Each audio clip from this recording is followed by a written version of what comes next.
కార్మిక గుండె హక్కులకై మండే మేడే మేడే మేడే చికాగో నెత్తురు చిందే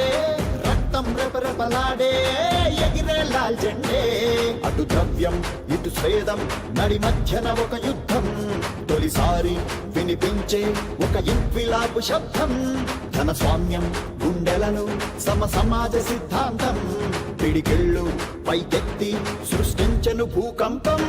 గత చరిత్ర పుటలలో మేడే రక్తాక్షరాల రణగీతం ఈ ప్రపంచ ప్రస్థానంలో విప్లవాల గది తొలి సంకేతం నేడే నేడే నేడే పగ మండే మేడే ప్రపంచ కార్మిక గుండె హక్కులకై మండే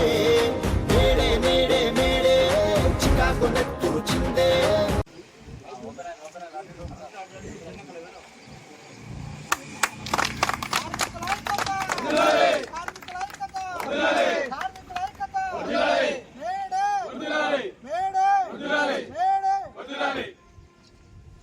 కార్మికుల ఐక్యత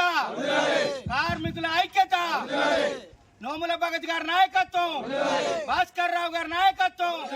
కేసీఆర్ గారి నాయకత్వం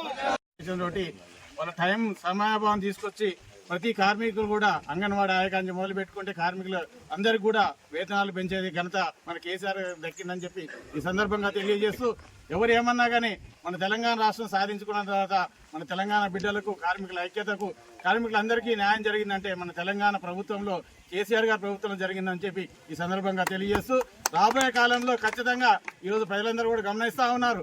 కాంగ్రెస్ ప్రభుత్వం ఏం చేస్తా ఉన్నదో ఏదైనా కేసీఆర్ చేసిందంటే దాన్ని అది అదనంగా చేయడం తప్పితే కొత్తగా సంక్షేమ పథకం తీసుకొచ్చింది లేదు, తెలంగాణ బాగుపెట్టింది లేదని చెప్పి ప్రజలందరూ కూడా గమనించి నిన్న సభ సక్సెస్ ద్వారా మనందరం కూడా తెలియజేయడం జరిగింది. కాబట్టి రాబోయే కాలం మనందరిదే, కార్మికులు అధైర్యపడద్దు. టీఆర్ఎస్ పార్టీ అనుబంధ సంస్థ అయినటువంటి కార్మిక సంఘం విశాఖ ఫ్యాక్టరీ దగ్గర జెండా విస్తరణ చేసుకోవడం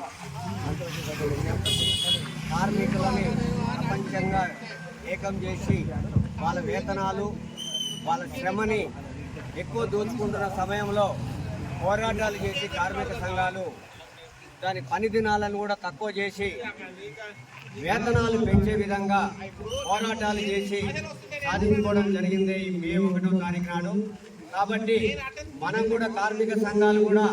పనిచేసే విధానాన్ని పనితనాన్ని మనందరం కూడా కార్మికులకు గౌరవంగా ఉండే విధంగా కార్మిక సంఘాలంటే ఏదో పెత్తనం కోసము లేకుంటే పెత్తందారి కోసము పెత్తందారులకు లాలచిపడే విధంగా ఉండకుండా పెత్తందారులను బెదిరించి యాజమాన్యాన్ని హక్కుల కోసం యజమాన్యం దగ్గర కొట్లాడి కార్మికులకు ఎక్కడన్నా అన్యాయం జరిగితే ఆ అన్యాయం మీద పోరాటం చేసి కార్మికులకు న్యాయం జరిగే విధంగా సంస్థను కాపాడాలి, కార్మికులను కాపాడే విధంగా ఉండాలని చెప్పి తెలియజేస్తున్నాను. ఈరోజు విశాఖ కంపెనీ దగ్గర బీఆర్ఎస్కేవి అనుబంధ సంస్థ ద్వారా మన టీఆర్ఎస్ పార్టీ అనుబంధ సంస్థ మేడే సందర్భంగా ఇక్కడికి జెండా ఆవిష్కరణకు వచ్చినటువంటి మరి లోకల్ సర్పంచ్, ఇక్కడ బీఆర్ఎస్ నాయకులు, కార్మికులు అందరికీ నా హృదయపూర్వక నమస్కారాలు. ముఖ్యంగా బీఆర్ఎస్ పార్టీ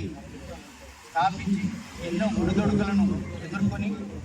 తెలంగాణ సాధించి కార్మిక సంఘాలకు కానీ అనేక సంఘాలకు కానీ పోరాడే హక్కులు కల్పించి అన్ని రకాలుగా వాళ్లకు చేయూతనిచ్చి కాపాడిండు కేసీఆర్ గారు. మరి అటువంటి హక్కులను మనం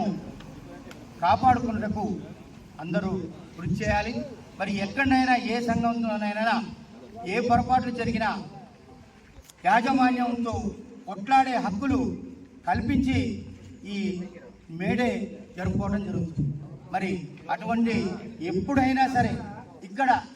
మీకు ఈ కంపెనీలో కానీ యాజమాన్యంతో కానీ మీకు ఎటువంటి చిన్న చిన్న సమస్యలు వచ్చినా మా పార్టీ బీఆర్ఎస్ పార్టీ అండగా ఉంటుంది.